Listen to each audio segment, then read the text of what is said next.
Have you ever wondered how much control you really have over the quality of your life? Not your income, not your title, but how you experience your life.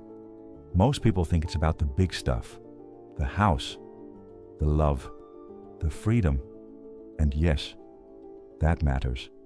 But I've come to believe that the real game is not in what you have, but in what you highlight. Because here's the weird part. Two people can live the same day, same weather, same setbacks, same victories. One ends the day grateful, the other ends it bitter. Same world, different spotlight. So what if the real power doesn't lie in your circumstances, but in what you choose to see, what you choose to retell, and what you give your nervous system permission to feel? Let me show you what I mean. Last weekend, I took a quick trip to Antwerp. Sun on my skin, roof down, wind in my hair, Cabrio open playlist on. You know that feeling when the road is yours? Yeah, that. I parked, found a sunny little terrace, and expected the usual overpriced toast with attitude. But no, I got a rich fresh sandwich with smoked eel for less than €5. Add a cold Belgian beer to that, and you've got a minor miracle in the middle of the city. I leaned back, watched people walk by. Couples, tourists, locals, all doing their dance of the day. And I don't know about you, but there's something oddly soothing about people watching. You spot the couple who probably just had a fight. He storms ahead, she trails behind, eyes on the pavement. Or the elegant older woman, dressed to the nines, easily in her 80s, but walking like she's got somewhere fabulous to be. Class never ages. Beautiful, right? But I could have told you a different story. The one where my girlfriend opened the cabrio roof while we were still driving and managed to bend a support rod just enough to make sure it never closes again. Permanent convertible. Lucky me. The one where we spent an hour stuck in traffic on the Antwerp ring, then another 30 minutes searching for parking. Where the waiter ignored us for ages, and the terrace was so cramped my knees became intimate with the table leg. Both stories are true. The only difference, where I put the light.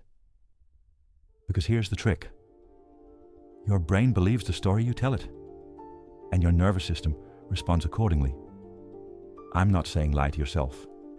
I'm saying choose what's worth repeating. Because repetition builds identity, and identity becomes experience. I've done dumb things, lost keys, made poor choices, broken my ankle at the worst possible time. Been broke, been heartbroken. But I shine the light on what feeds me, not what drains me. I laugh at my own mess, celebrate what did go right. I remember the friend who made me laugh when I had to pick up that spare key, the coffee we shared, the joke that made me forget I was even annoyed.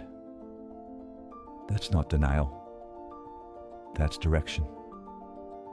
Because the words you use become the world you live in. And I don't know about you, but I'd rather live in a story that makes me stronger.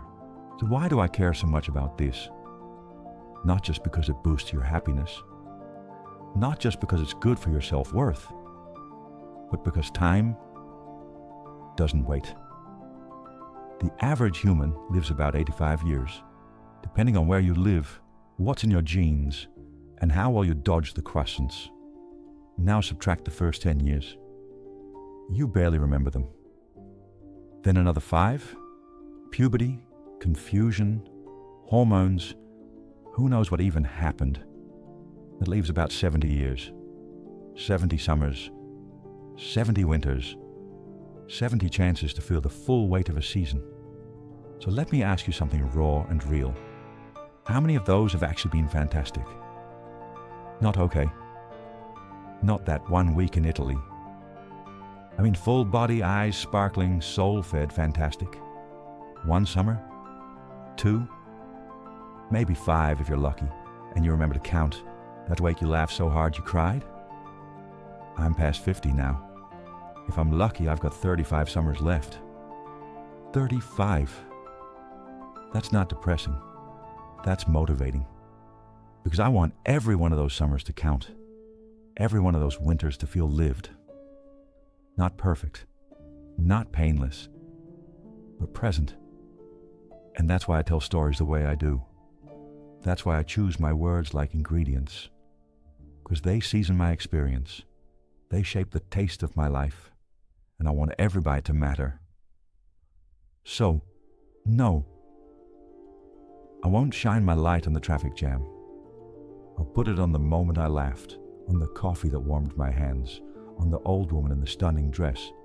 Because this life, it's not about what happens, it's about what you remember. And the things you remember, they're always the things you chose to give light. But let's not pretend it's simple. There are people who'll say, a broken leg isn't the same as a good sandwich or a warm coffee. And you know what? They're absolutely right.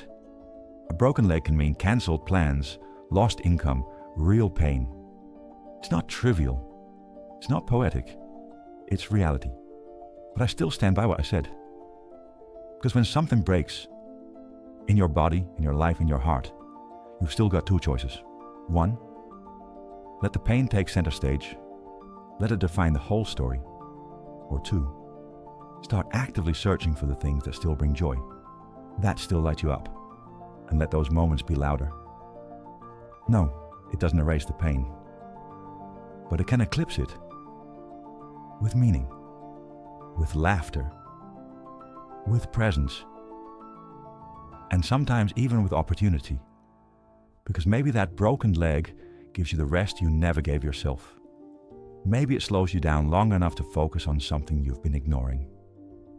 Maybe it invites a new chapter, one you never would have chosen but now can't imagine living without.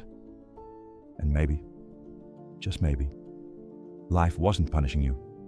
It was redirecting you. But let's go even deeper. Some things, they just hurt.